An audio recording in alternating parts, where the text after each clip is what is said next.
Good morning, everyone. As he introduced me, my name is Mohamed. I'm originally from Afghanistan, but I lived 12 years in Pakistan. And I'm just going to go through the story right away because we don't have a lot of time.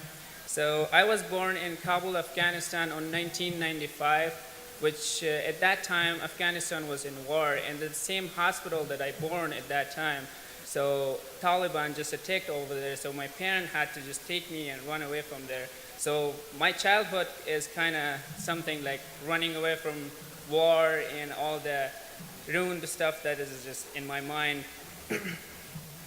But we were trying to live in Afghanistan for about 8 years after I was born, but it got worse day by day, so there was no way to stay in Afghanistan. So we immigrated to Pakistan, which is a neighborhood country to Afghanistan, and we lived there about 12 years but when we left Afghanistan, we left everything behind. We didn't take anything.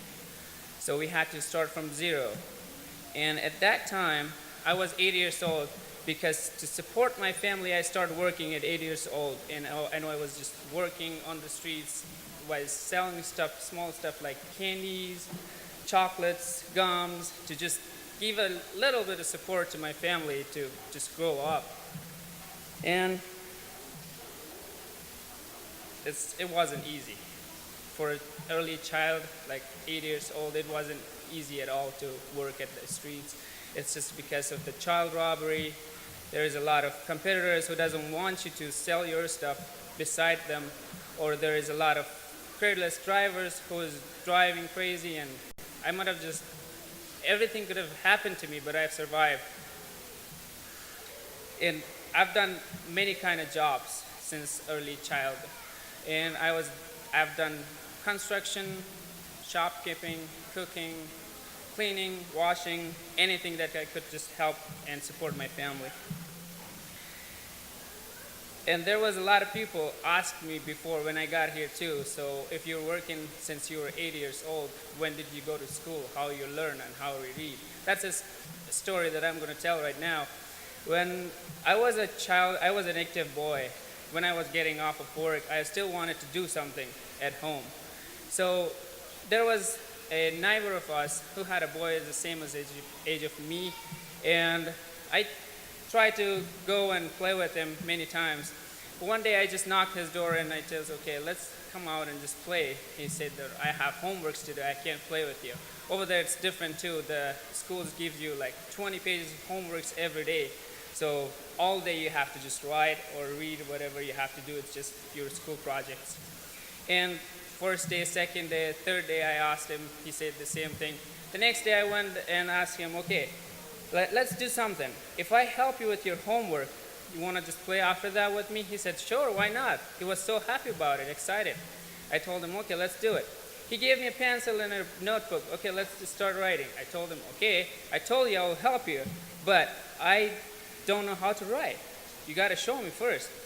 So that was the spark. He took my hand. I started writing.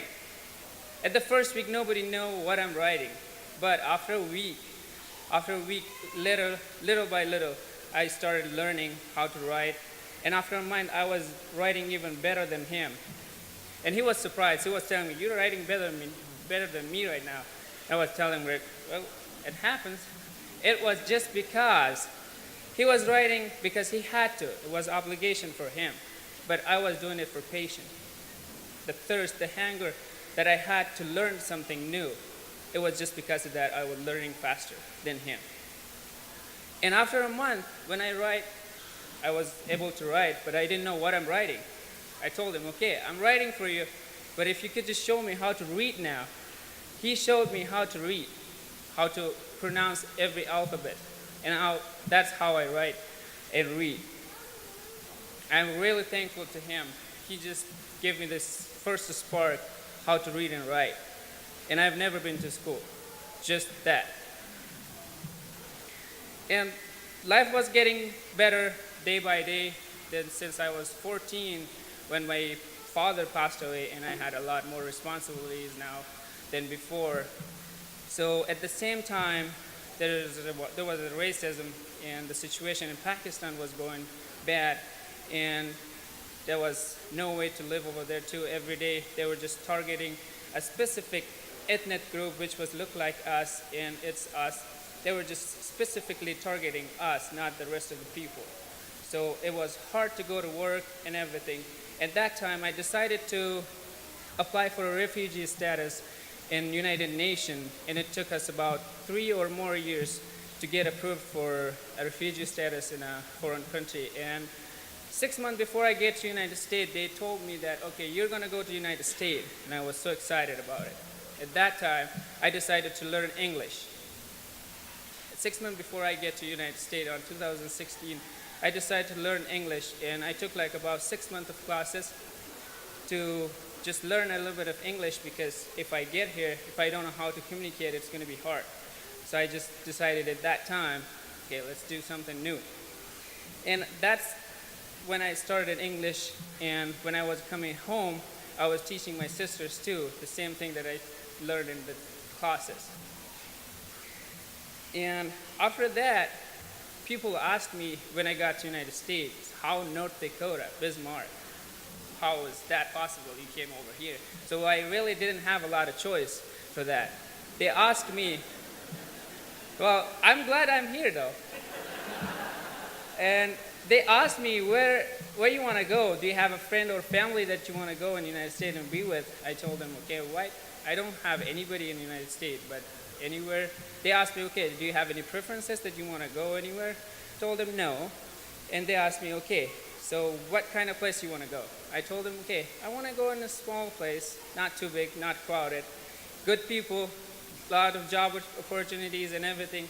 And they sent me over in Bismarck. And I didn't know I'm coming to Bismarck until the last day when I got to the United States. I got to the United States on September of 2016 on 23rd. And I get to Bismarck on the 24th. And 23rd, when I got to Chicago, my first ticket was in Chicago. And just when I got at the plane, they gave me another plane. Okay, you're going to go to Bismarck now. All right, that's fine. Let's do it. Then when I go to Bismarck, I came here at the same time. When I was in the plane, I was just imagining that there would be 1 or 2 people in the airport to welcome me and get me home. It should be probably the Lutheran Social Services and everybody else who can help them to just get us home. When I got into Bismarck airport, there was like 10 people waving at me. I was looking behind, okay, is there someone else behind me? Well, there is not anybody else behind me. I just walked by and they knew our names and everything. I just said hello and they were saying, okay, hello. Okay, and there was like my case managers and about 10 other people from Lutheran Social Services who was just volunteering for them. They welcomed us at that moment. And from that moment, I felt like home. The great hospitality from North Dakotans, from the first moment.